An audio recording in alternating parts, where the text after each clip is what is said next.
네, 여러분 말씀을 시작하면서 한 가지 퀴즈를 드리려고 하는데요. 오늘 본문이 몇 장이죠? 네, 12장입니다. 12장은 성경에서 어디에 위치하고 있습니까? 몇 장과 몇 장 사이에 있어요? 11장과 13장 사이에 위치하고 있습니다. 너무 당연한 말을 하는 것 같지만 오늘 본문인 12장을 묵상하면서 가장 먼저 주목하게 된 부분은 뭐였냐면 이 말씀이 11장과 12장 그 사이에 배치되어져 있다라고 하는 부분입니다. 우리가 지난주에 봤던 11장을 한번 보면 지난주에 봤던 그 11장에 어떤 내용이 있었습니까? 베드로가 가지고 있었던 그 편견이 사라지면서 이방인 선교의 문이 열리게 되는 내용이었습니다. 그 복음으로 인해서 새 생명을 얻게 된 그 사람들이 자신이 경험한 은혜가 있기 때문에 그 은혜에 의해서 복음을 전할 수밖에 없었던 그런 사람들의 내용들이 담겨져 있었죠. 예루살렘 교회가 기근이 일어나게 되었을 때 그 기근을 그냥 그대로 두고 볼 수 없어서 안디옥 교회의 사람들이 예루살렘을 돕는 손길을 보내지 않습니까? 그런 사람들의 이야기, 안디옥 교회의 교인들의 이야기를 우리가 지난주에 봤었죠. 그리고 안디옥 교회의 교인들은 그들을 보는 세상 사람들로부터 그리스도인이라고 불려지게 됐습니다. 자신들을 가리켜서 스스로 불렀던 표현이 아니라 세상 사람들이 그들을 보면서 불러주었던 표현인 거죠. 나 예수 믿는 사람이야. 그러니까 이제 나를 그리스도인이라고 불러달라라는 그런 말을 할 필요가 없었습니다.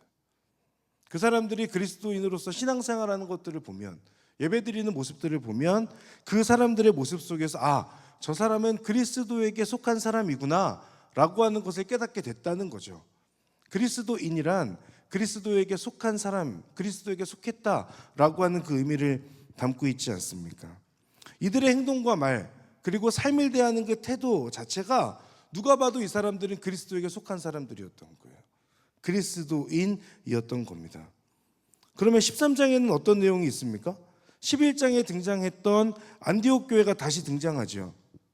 그리스도인이라고 불리던 사람들이 모여있는 그 안디옥 교회, 그 교회가 바나바와 사울을 세우고 이방인 선교를 위해서 파송하는 내용이 13장, 그래서 13장부터는 바울의 전도 여행이라고 불리는 내용들이 쭉 기록되어져 있는 거죠.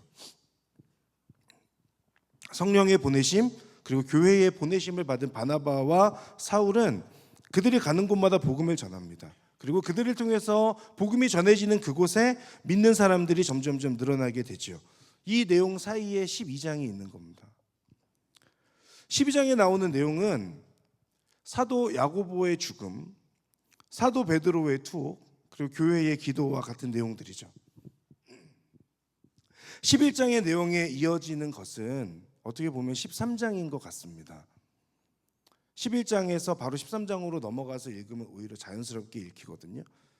그런데 12장이 있다는 것, 그리고 12장이 뭔가 이 11장과 13장 그 중간, 그 사이에 껴있는 듯한 느낌을 받게 되는 거예요. 그렇다면 사도행전을 기록한 이 누가는 왜 이렇게 배치한 걸까? 11장과 13장 사이에 왜 12장의 내용을 담고 있는 것일까? 무엇을 말하고 싶었던 걸까가 궁금했어요. 그래서 이 부분에 대해서 먼저 묵상하게 됐습니다. 여러분, 11장에서 믿음의 길을 걷고 있는 사람들을 소개했다고 말씀드렸습니다. 이 사람들은 이방 지역, 그것도 로마에서 세 번째로 컸을 것으로 추정되는 안디옥, 로마의 문화가 가득했고, 그래서 우상 숭배와 죄가 가득했던 안디옥으로 들어가서 당당하게 복음을 전했던 사람들이었습니다. 누가 시켜서 그곳에 간 게 아니고 본인들 스스로가 안디옥이라고 하는 곳에 가서 복음을 증거했던 사람들이거든요. 그곳에서 복음을 전하고 공동체 안에서 바나바와 사울의 양육을 받았죠. 그리고 그들을 보는 사람들이 저 사람들은 그리스도에게 속한 사람이야 라고 하는 의미로 불러준 게 그리스도인이다 라고 하는 그런 표현이었다는 것을 말씀드렸습니다. 그 말은 뭐냐? 그리스도인의 정체성은 처음부터 교회에서 설정된 것이 아니라는 겁니다. 세상 속에서, 그것도 죄로 가득한 세상에 자발적으로 나아간 그 사람들을 통해서 그리스도인의 정체성이 세워졌던 거예요. 이것은 저와 여러분의 부르심이 교회로의 부르심이 아니라 교회에서 밖을 향해 나아가는 부르심이다라고 하는 것을 다시 한번 깨닫게 합니다. 여러분, 그리스도인이 되는 것, 그리스도에게 속한 사람이 되는 것, 세상 속에서 삶으로 그리스도를 전하는 사람이 되는 것, 저와 여러분이 가지고 있는 정체성이지 않습니까? 사랑하는 제이포유 청년 여러분, 그리스도인이 되시기를 바랍니다. 그리스도께 속한 사람 되시기를 주님의 이름으로 축복합니다. 세상 속에서 삶으로 그리스도를 전하는 그리스도인, 여러분의 정체성임을 여러분 꼭 기억하실 수 있길 바랍니다. 죄로 가득한 세상의 한복판에서 복음을 살아내는 겁니다. 복음을 전하는 자가 되는 것입니다. 교회 안에서 공동체를 이루고 말씀과 성령을 통하여 양육을 받으며 성장하고 성숙해가며 주는 것이 받는 것보다 복이 있다라고 하는 것을 깨닫고 사랑을 베푸는 삶을 살아가서 세상이 저와 여러분을 보면서 이들은 우리와 무언가 다르구나 라고 하는 그것을 깨닫게 하는 사람, 이 자리에 있는 모든 예배자 여러분들 되실 수 있기를 바랍니다. 이것이 우리가 걸어가야 하는 길인 것이죠. 중요한 것은 그 다음에 이어지고 있는 12장의 내용입니다. 그런 믿음의 씨름을 하면서 살아가는 사람들에게도 시험이 있음을 알려주고 있죠. 믿음으로 살면, 하나님을 추구하는 삶을 살면 뭔가 꼬인 내 인생이 풀릴 것 같고 내가 원하는 것도 다 얻을 수 있을 것 같은 꽃길만 걷는 인생이 될 것 같은데 그렇지 않다는 거죠. 그리스도인으로서 세상 속에서 정체성을 가지고 복음을 증거하고 전하는 사람이지만 그 가운데에 하나님을 위해 헌신했는데 내가 하나님을 위해 이렇게까지 하고 있는데 라고 하는 그 삶 가운데 있지만, 그러나 그 길이 무조건 평탄하고 좋은 길만 있는 것이 아니고 그 길 안에 어려움과 시험과 고난이 있다고 하는 것을 알려주고 있는 것 아닐까라는 생각을 해보게 됐습니다. 12장의 첫 번째 시작, 그 시작이 무엇입니까? 헤롯 왕의 등장입니다. 11장에서 이어지는 12장의 내용, 그러니까 그리스도인이라고 불리는 그 사람들이 그리스도인으로서 어떻게 살아가고 있는지에 대한 이야기를 해도 좋을 법한 12장의 내용이어야 하는데 12장의 내용이 그런 내용을 담고 있는 것이 아니라 헤롯이라고 하는 그 나쁜 놈에 의해서 겪게 되는 어려움을 소개하고 있는 거죠. 사람들이 체포되고 사도 야고보가 죽임을 당하고 사도 베드로는 감옥에 끌려가는 상황. 여러분, 우리가 믿음의 선택을 하며 하나님께서 기뻐하시는 그 길을 걸어가고 있어도 우리에게 시험은 여전히 있습니다.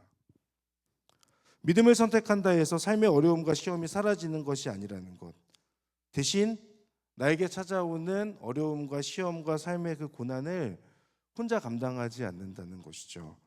하나님과 함께 그 시간을 버티고 이겨낼 수 있게 되는 것입니다. 시험과 어려움을 겪지 않으면 너무너무 좋을 것 같고, 그러나 시험과 어려움이 나를 힘들게 한다 하여서 하나님께서 나를 그 자리에 가운데 그냥 내버려 두신 것이 아니다라고 하는 것을 기억하실 수 있기를 바랍니다. 이해되지 않는 상황 가운데 있지만 그것을 통해서 하나님은 우리와 더 깊은 관계가 되기를 원하세요. 그러니 시험과 어려움이 축복이라고까지 말하는 것은 개인적으로 저는 어렵긴 하지만, 그러나 나를 포기하지 않으시는 하나님의 손길로서 내 안에 찾아오는 시험과 어려움을 생각해 볼 수 있지 않을까라는 그런 생각을 해봅니다.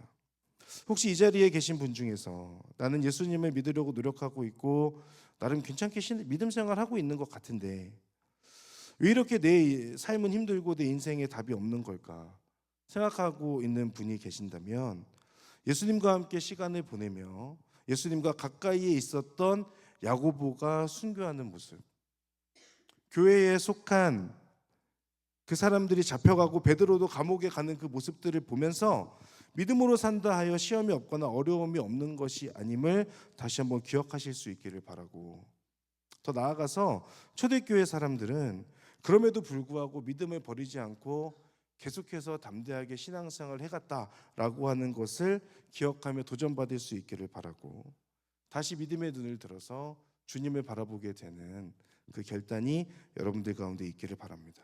이 부분에서 한 가지 더 기억했으면 하는 것이 있는데, 헤롯과 같은 나쁜 놈은 계속해서 나를 괴롭히고 시험에 빠뜨리고 주저앉게 한다는 점입니다. 그 얘기는 뭐냐?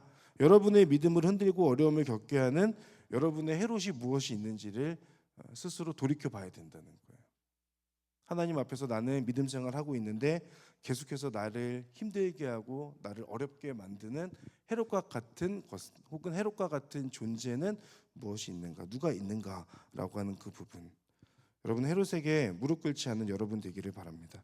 그리고 이어지는 3절에 가서 보면 베드로가 잡혀서 감옥에 들어가게 되는데요, 헤롯이 베드로를 잡은 이유가 설명되어 있습니다. 이 일을 유대 사람들이 기뻐하는 것을 본 헤롯이라고 분명하게 기록하고 있죠. 헤롯의 관심은 어디에 있었느냐? 유대인들을 기쁘게 해서 자신의 지위를 공고하게 하는 데 있었습니다. 인기를 얻는 거죠. 그래야 자신의 자리가 안전하고 순조롭게 유지되고 그 자리를 통해서 통치할 수 있었기 때문이에요. 자신을 위해서, 통치자로서의 욕망을 채우기 위해서 하고 있는 행동입니다. 그래서 의의 길을 걷고 있는 그 사람을 방해하고 죽이기까지 하는 것이 헤롯의 모습입니다.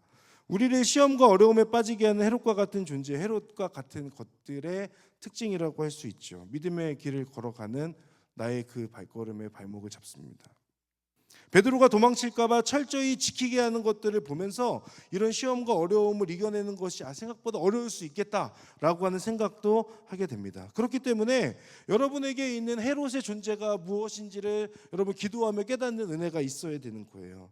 욕망 가운데 내버려두며 발목 잡고 힘들게 하는 것이 무엇인지를 알아야 그것들을 가지고 대적할 수 있고 깨어있을 수 있습니다.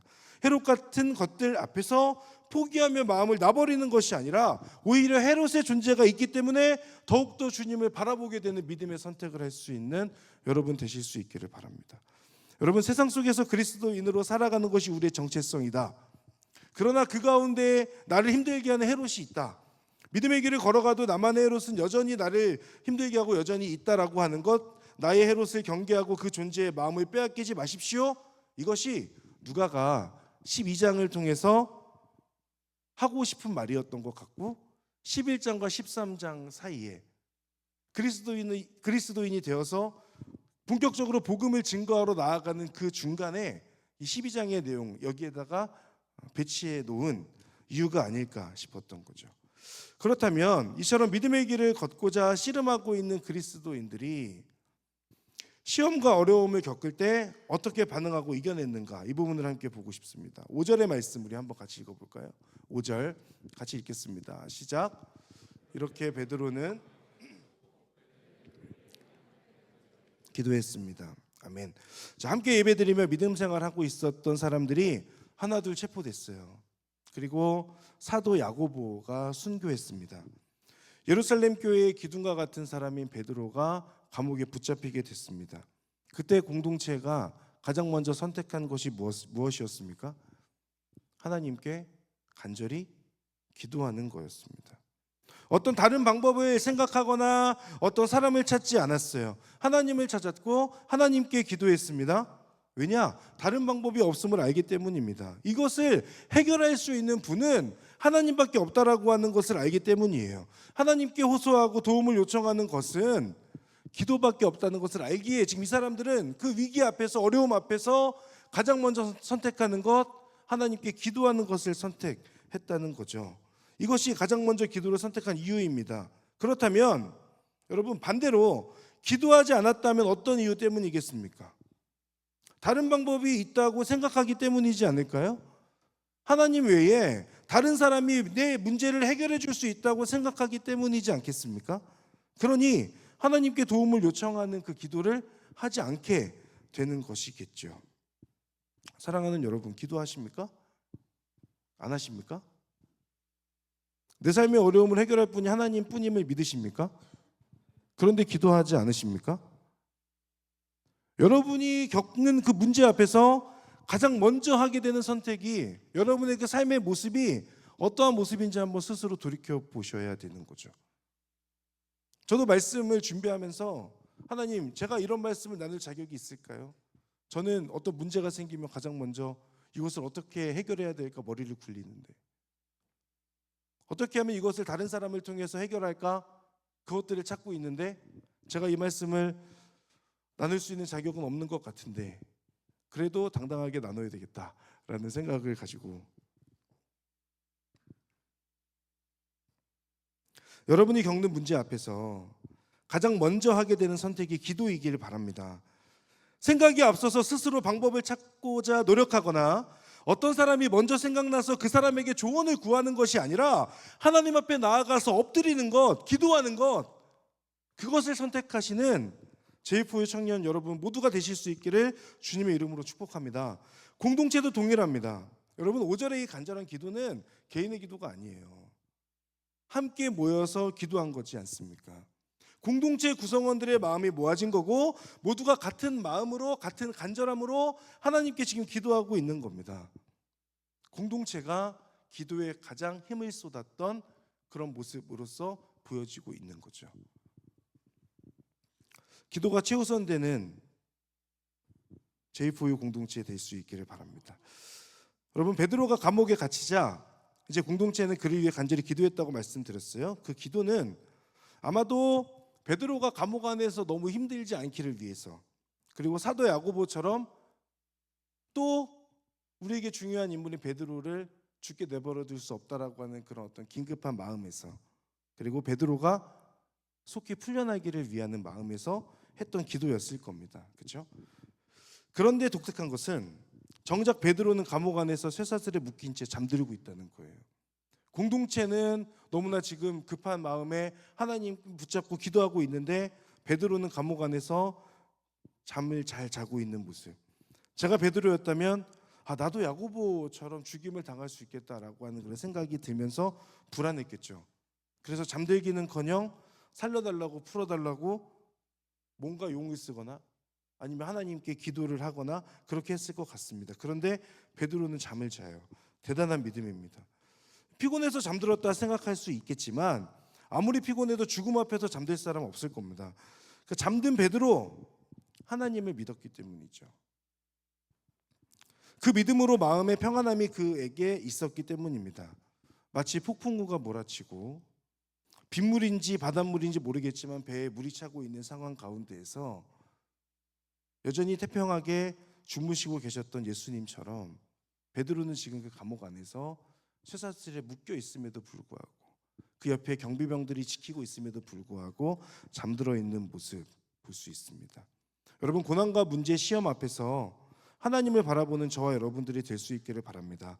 나를 사랑하고 포기하지 않으시는 하나님, 선한 길로 인도하시는 하나님, 그 하나님께서 여전히 나와 함께하고 계시는구나 라고 하는 것을 믿을 수 있기를 바라고, 그 믿음으로 인해서 여러분의 마음에 하나님께서 주시는 그 샬롬과 그 평강이 여러분 가운데 가득할 수 있기를 주님의 이름으로 축복합니다.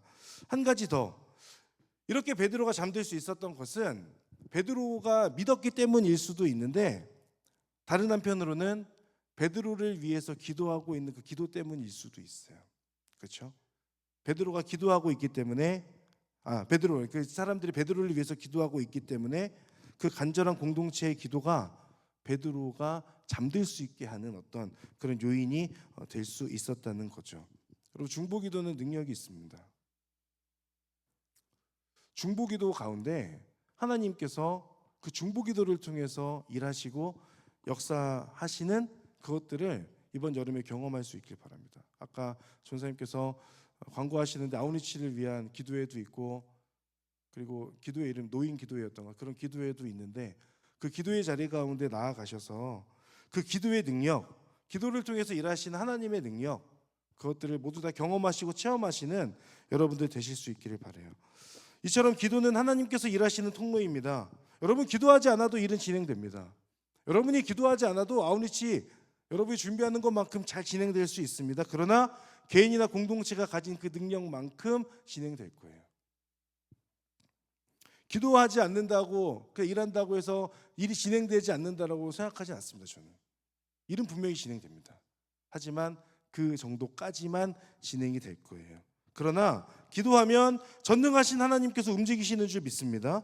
기도하면 우리의 능력 그 이상의 일이 일어나는 줄 믿습니다. 그 증거가 오늘 본문에 기록되어져 있는 거죠. 4명씩 4개 조를 짭니다. 베드로를 감시했고 베드로는 2명의 군인 사이에 쇠사슬에 묶인 채로 있습니다. 풀려날 수 없는 상황이에요. 그런데 지금 베드로가 있는 감옥에 천사가 찾아오고 빛이 임하지 않습니까? 그 천사가 베드로의 옆구리를 찔러 깨우면서 일어나라고 말합니다. 동시에 베드로를 묶고 있던 쇠사슬이 풀려나죠. 그 이후 베드로는 천사의 도움을 받아서 감옥에서 나오게 되는 것을 봅니다. 여러분, 간절한 기도에 하나님께서 응답하신 것 아닙니까? 간절한 기도가 하나님을 움직이게 한 것 아닙니까? 다만 아무 기도나 간절하게 한다고 해서 그 기도에 하나님께서 무조건 응답하시거나 움직이시는 건 아닙니다. 여러분이 말도 안 되는 기도, 하나님의 성품에 어긋나는 기도는 죄송하지만 아무리 간절하게 기도해도 하나님께서 들어주시지 않을 거예요.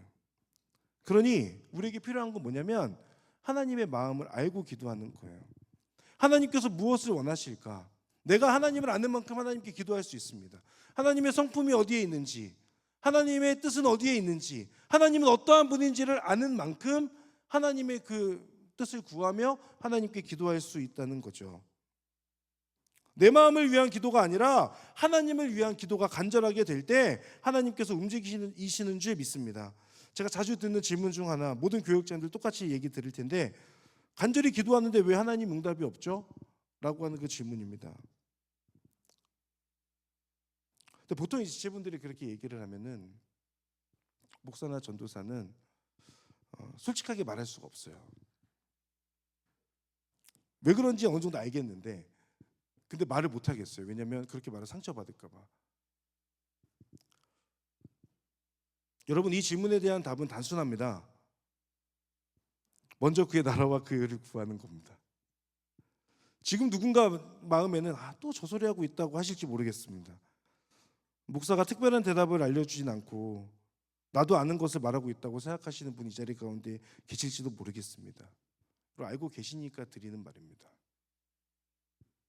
알고 있지만 행하는 것이 어렵기 때문에, 알고 있지만 정말 그 믿음으로 기도하고 간구하는 것이 사실은 너무 어렵기 때문에. 내 삶에 문제가 있잖아요. 우리가 먼저 하게 되는 기도가 뭡니까?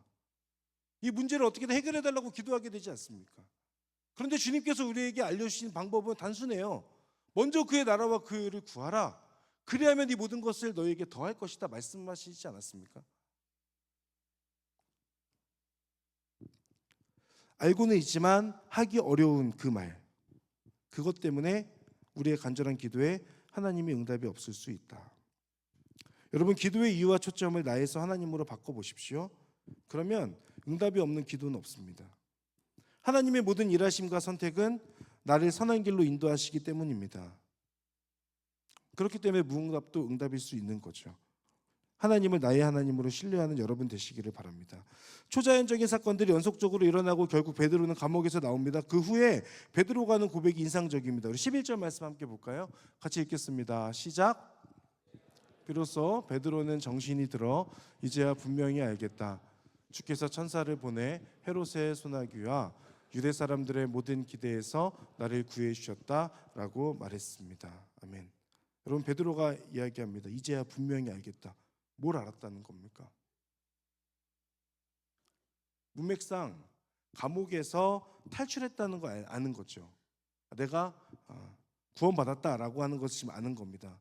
그런데 이 분명히 알겠다라고 하는 그 베드로의 그 고백 안에 또 알게 된 것이 있는 것 같습니다. 그건 뭐냐? 하나님께서 일하셨다는 거죠. 하나님께서 움직이셨다는 거죠. 여전히 나는 하나님의 손에 붙들려 있다는 것 아닙니까? 그러니 다시 한번 나 자신을 하나님께 내던지면서 하나님을 위해 헌신해야 되겠다라고 하는 것을 지금 베드로는 이제 알게 된 거죠. 깨닫게 된 거죠. 그러니 오늘 본문의 마지막에 가서 보면 베드로를 맞이하는 사람들 앞에서 막 소리 지르고 그러고 있을 때 베드로가 조용히 하라고 하면서 베드로는 조용히 다른 곳으로 가지 않습니까?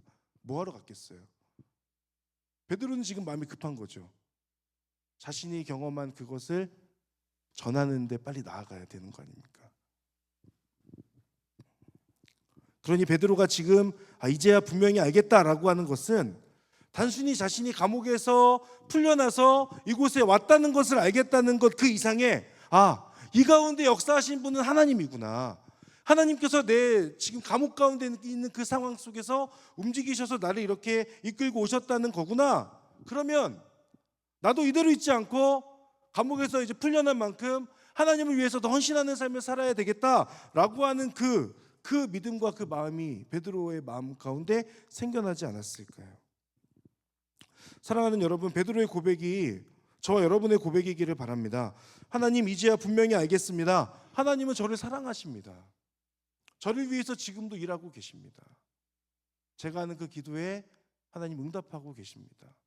이제 저도 하나님을 위해서 더욱더 헌신하는 사람이 되고 싶습니다. 그 베드로의 고백이 저와 여러분의 고백이 될 수 있기를 바랍니다. 여러분, 베드로는 감옥에서 나와서 이제 알겠다라고 말하면서 어디로 가요? 마가 요한의 어머니 마리아의 집으로 갑니다. 성령이 임하였던 마가의 다락방, 그곳이죠. 그곳에서 사람들은 베드로의 감옥에서 나올 것을 기도하고 있었다라고 그렇게 표현되어져 있습니다. 베드로는 마가 요한의 어머니 집에서 공동체가 자신을 위해 기도하고 있었다는 것을 알고 있었어요. 그러니 정신이 들자마자 그곳을 먼저 찾아가게 되는 거죠. 전 이 부분을 보면서 공동체가 이런 곳이면 좋겠다는 생각을 하게 됐어요.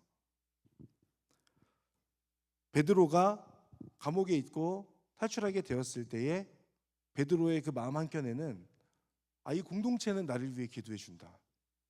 이 공동체는 여전히 내가 겪고 있는 그 시험과 그걸 그대로 내버려두지 않고 나를 위해서 가장 먼저 중보해 주는 사람들이다 라고 하는 것. 공동체가 여러분에게 그런 믿음을 주는 곳이 되기를 바라고, 또 이 J4U 공동체가 여러분에게 그런 믿음을 주는 만큼 여러분들도 그 공동체 안에 속하여서 그렇게 지체들을 위로하고 지체들을 위해서 기도하는 사람들이 될 수 있기를 바랍니다. 여러분, 공동체는 이런 믿음을 주는 곳이어야 합니다. 나를 위해 기도해 주는 사람들이 있다는 믿음을 주는 곳.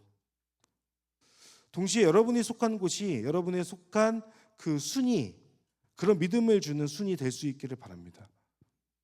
이번 주에 나눴는데 다음 주에 모두가 알고 있는 그런 순모임이 아니라 이번 주에 나눴지만 다들 조용히 하나님 앞에 가져가서 기도하고 중보해 주는 그런 영적인 가족과 같은 순. 여러분이 속한 그 순들이 그런 순이 될 수 있도록 여러분 그런 순을 만들어 가시는 여러분들 될 수 있길 바라요. 베드로가 도착했습니다. 대문을 두드렸습니다. 어린 여종이 베드로의 목소리를 알아차리고 너무나도 기뻐했어요. 그래서 이 소식을 너무 기쁜 나머지 베드로를 그 문을 열어줄 생각은 못하고 이제 기도하고 있는 사람들한테 가서 베드로가 왔다고 그렇게 전하는 것에 더 먼저 하게 되죠. 재밌는 것은 기도하고 있었지만 베드로가 왔다는 것을 믿지 않는 기도하는 사람들이었다는 데 있죠. 그 소식을 전한 여종 로데를 미쳤다고까지 합니다. 그러나 확인한 후에 깜짝 놀라게 되는 일이 있었죠.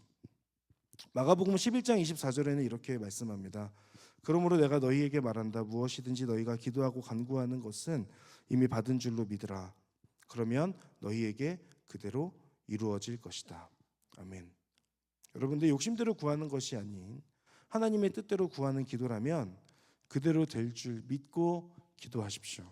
그렇게 기도한다면 여러분 믿고 기다리십시오. 그것이 믿음의 기도입니다. 제가 2003년 젊을 때죠. 2003년에 벌써 20년도 더 된 일입니다. 몽골에 청년부 생활 2년차 때 몽골에 단기 선교를 갔습니다. 거기서 청년 집회를 열었어요. 근데 많은 청년들이 그 예배당에 와서 찬양하고 기도했습니다. 예배가 다 끝나고 나서 교제하는 시간이 있었어요. 근데 교제하는데 한 남자 청년이 이런 말을 하는 거예요. 한국 사람들과 함께 예배한다는 소식을 듣고 자기도 함께 예배하고 싶어가지고 1시간 정도 걸리는 거리를 걸어왔답니다. 근데 혼자서 걸어오지 않고 소를 한 마리 끌고 왔다는 거예요. 소. 송아지였는지 소였는지는 모르겠지만 문제는 오다가 그 소를 놓쳤대요. 그리고 그 예배 시간은 다가오고 있으니까 어떻게 해야 될지 고민하다가 그냥 소를 포기하고 예배 드리러 왔다는 겁니다. 저희가 뭐라고 했게요? 넌 진짜 믿음이 좋다라고 했을까요? 넌 제정신이 아니야라고 우린 다 얘기했죠. 왜냐하면 그 나라에서 소 한 마리 어마어마한 거지 않습니까? 근데 그걸 놓고 포기하고 예배를 드리러 왔다고 하니까 한편으로는 감동이 되면서도 한편으로는 도대체 쟤는 왜 저럴까라는 생각과 함께 나였으면 분명히 저러지 못했다라고 하는 그런 생각들을 하게 됐죠. 또 우리 모두 걱정했습니다. 그런데 그 청년이 그렇게 말하는 거예요. 예배 때 자기가 기도를 했는데 기도하는데 돌아가는 길에 그 소를 만날 거라는 확신을 주셨다는 거예요. 그 저희가 어떻게 이렇게 믿어집니까? 이해가 안 되는 상황인 거죠. 그래서 자기는 걱정하지 않고 정말 열심히 예배하고 예배하는 자리에 기도하는 자리에 집중해서 기도했다는 거예요. 그리고 자기 스스로도 진짜 걱정이 안 되는 것이 신기했다라는 얘기를 했습니다. 20년 전의 일을 제가 기억하고 있는 거 그만큼 저에게도 쇼킹한 일이었기 때문이겠죠. 그래서 그냥 열심히 예배를 드렸대요. 어떻게 됐을까요? 이제 끝났어요. 집에 갔어요. 얼마나 지났는지 모르겠는데 집에 가던 그 청년이 소를 데리고 교회로 왔어요. 다들 환호성을 질렀죠. 아, 이런 일이 있을 수 있구나. 주작이 아닙니다. 제가 만들어낸 얘기도 아닙니다. 정말로 그곳에 그 현장에서 경험했던 일이었어요. 그 청년을 통해서 경험했던 일. 여러분 기도하십니까? 나를 위해서 나의 필요를 채우기 위해서 하는 기도 말고 하나님의 마음에 합한 기도, 하나님의 뜻에 맞는 기도, 하나님을 기쁘시게 하는 기도. 다시 여쭤볼게요. 여러분 기도하십니까? 자신감이 왜 이렇게 없으시죠? 하나님의 뜻에 맞는 기도를 내가 하고 있다면, 하나님의 뜻을 구하고 하나님을 기쁘시게 하는 기도를 내가 올려드리고 있다면, 여러분 그 기도를 듣고 계신 하나님을 믿고 기다리세요. 자꾸 내가 기도했는데 하나님께서 이루어지지 않는 것 같아. 하나님이 내 기도를 듣지 않으시는 것 같고 그냥 나를 내버려 두시는 것 같아. 골방에서 기도하라고 했는데 진짜 골방에 들어가 있는 것만 같고 그 자리에 아무도 없고 나 혼자 그냥 골방에 대고 기도하는 것 같은 그런 느낌을 받을 때가 있으시죠? 저도 많이 있습니다. 그런데 그때마다 우리가 기억할 것은 나의 기도를 하나님께서 듣고 계신다라고 하는 그 믿음. 그리고 지금의 내 삶은 하나님의 선하신 계획하심 중에 진행 중에 있는 그 일부에 있다라고 하는 것을 여러분 꼭 기억하세요. 그리고 기다리세요. 조급해지는 순간 지는 겁니다. 믿음을 가지고 기도하고 기다리는 여러분. 기도하고 아무것도 하지 말라는 말이 아닙니다.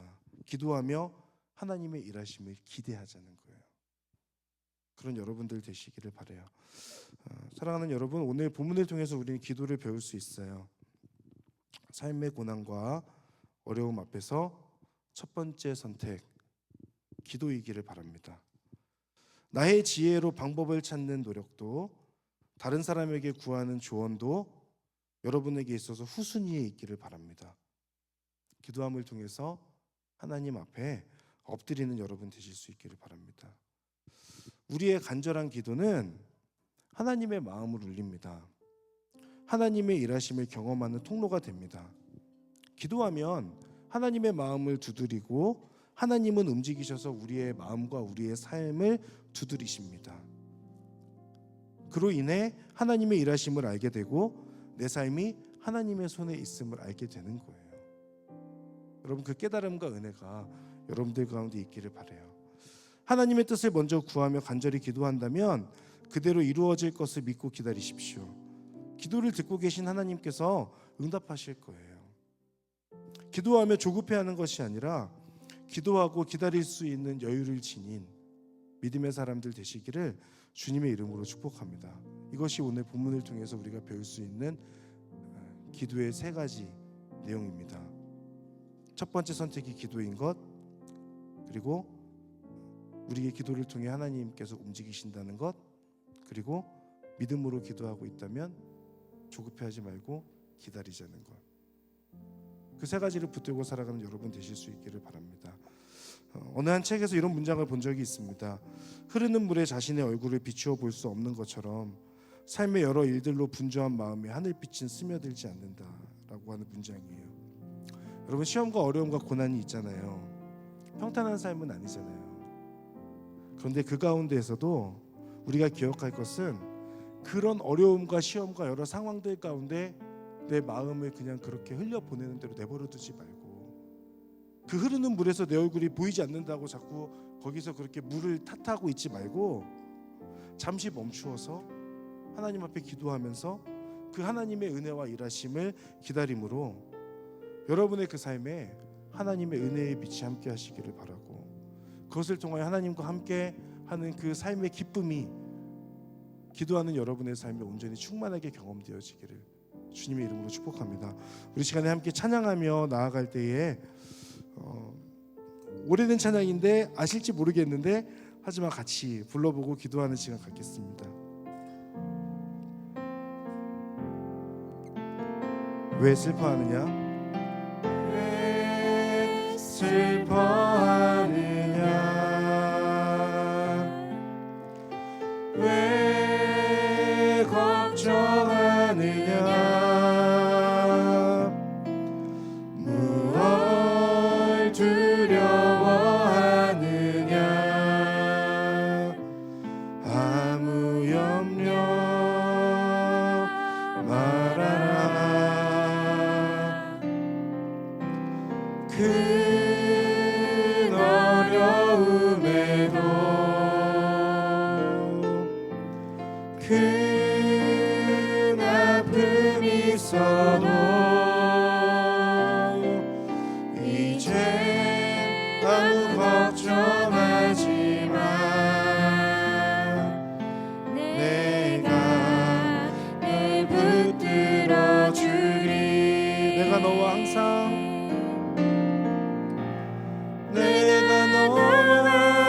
항상 함께 하리라. 내가 너를 지키리라. 실망치 말고 나를 보아라. 나는 너의 하나님. 한 번 더 고백할 때 자리에서 일어나서 함께 고백하겠습니다. 왜 슬퍼하느냐? 왜 걱정하느냐? 무엇 두려워하느냐?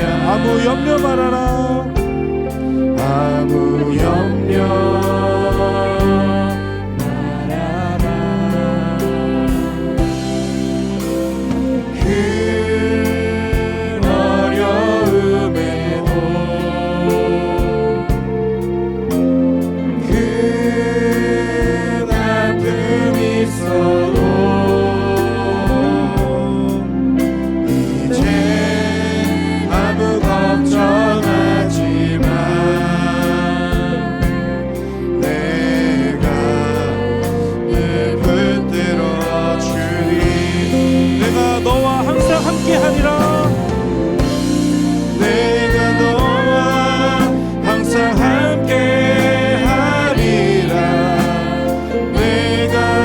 너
찬양의 고백, 여러분의 고백이십니까?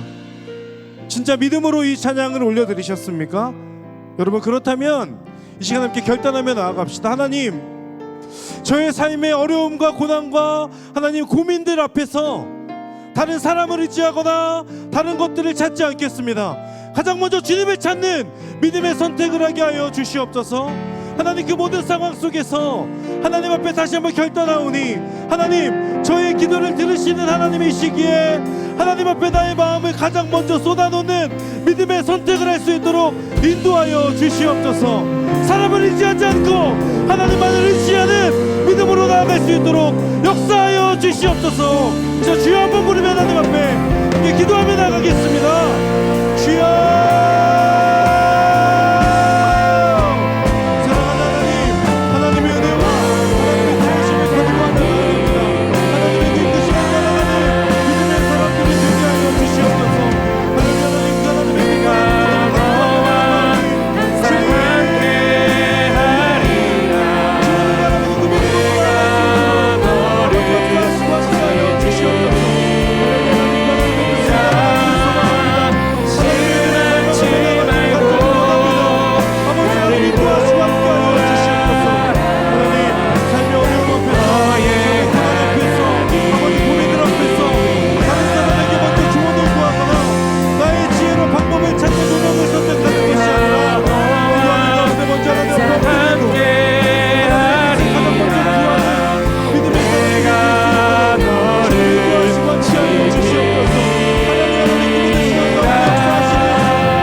먼저 그의 나라와 그의 의를 구하는 것, 나의 욕망과 나의 욕심을 채우기 위한 기도가 아니라 여전히 마음은 조급할 수 있어요. 그러나 그 가운데에도 하나님을 먼저 의식하고 하나님의 나라와 하나님의 뜻을 먼저 구하는 그 기도,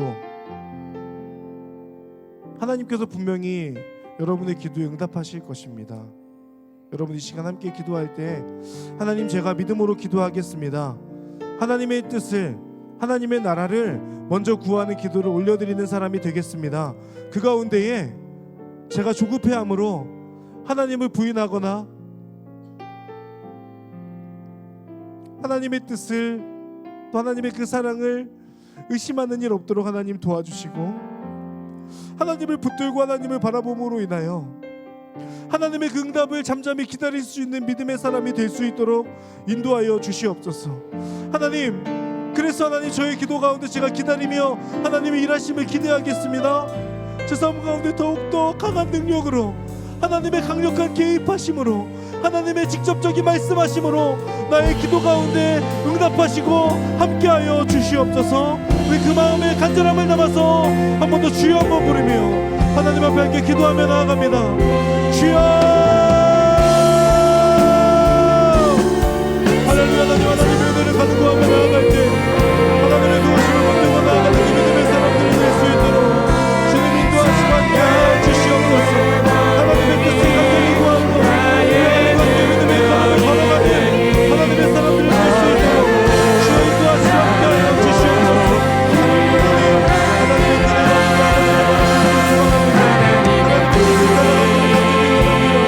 주님 인도하시고 함께하여 주옵소서. 하나님의 뜻을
기도하기를 원합니다.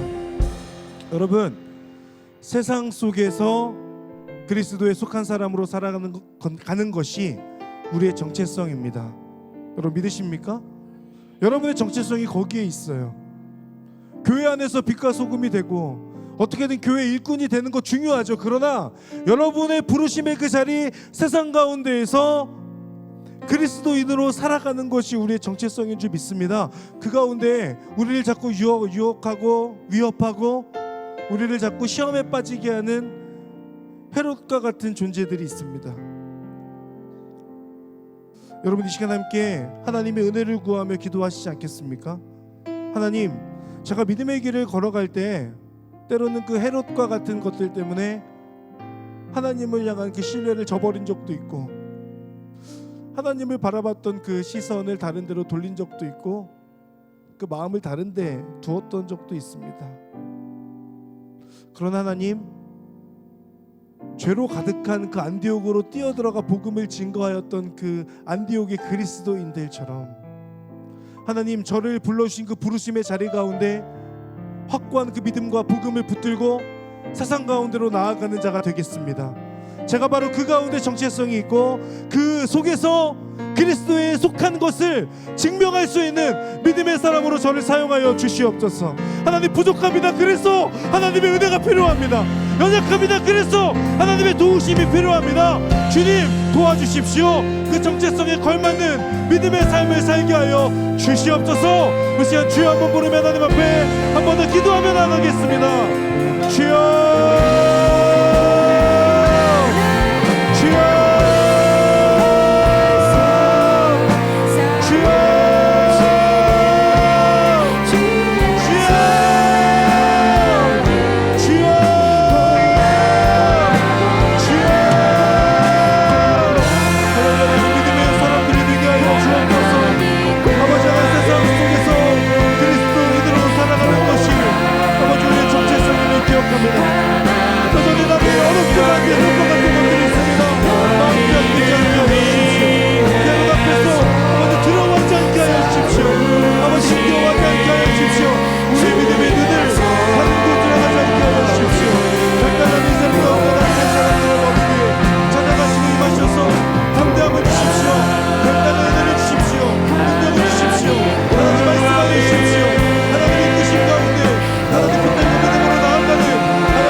여러분을 부르신, 여러분이 제4유 공동체를 통하여 하나님께서 역사하고 계실 준비를 하고 계신 그 아웃리치를 위해서 함께 기도하겠습니다. 해외 3곳과 국내 11곳이 있는 것으로 알고 있습니다.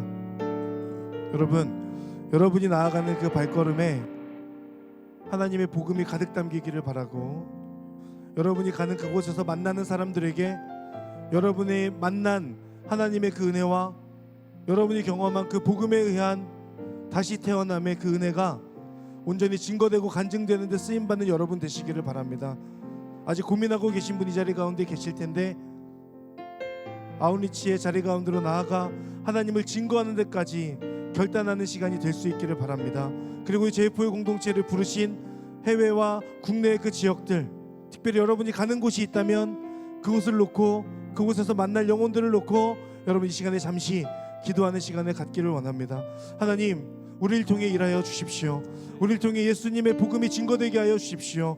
우리가 가는 곳에 사막과 같은 곳에 생수의 강물이 흘러가게 하여 주시옵소서. 우리가 가는 곳에 그 척박한 곳이 온전히 꽃 피어나는 것을 경험케 하여 주시옵소서. 우리 지금 마지막으로 주여 한번 부르며 이렇게 기도하며 나가겠습니다.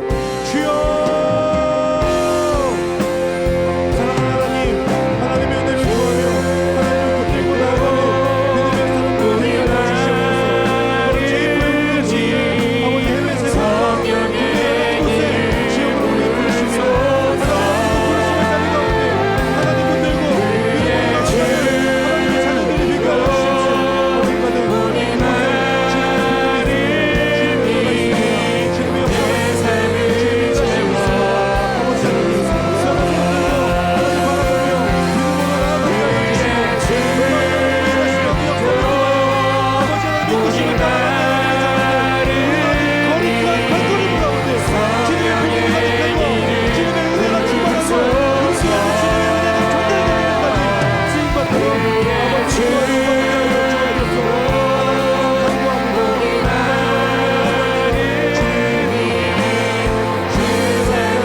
기도하는 사람들 되게 하여 주시옵소서.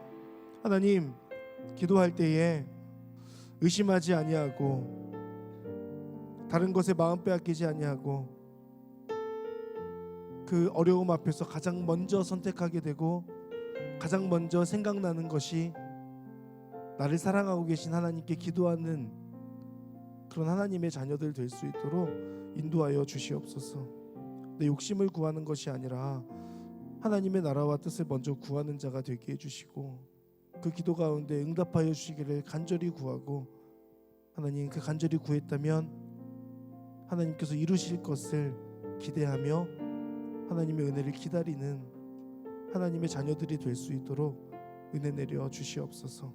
오늘 이 시간부터 하나님 가장 먼저 기도하는 사람들, 가장 먼저 하나님 앞에 엎드림을 알게 되고 엎드림을 통하여 하나님의 능력을 체험하고 경험하게 되는 사랑하는 JFO 청년들 될 수 있도록 은혜 내려 주시옵소서. 감사드리며 예수님의 이름으로 기도합니다. 아멘.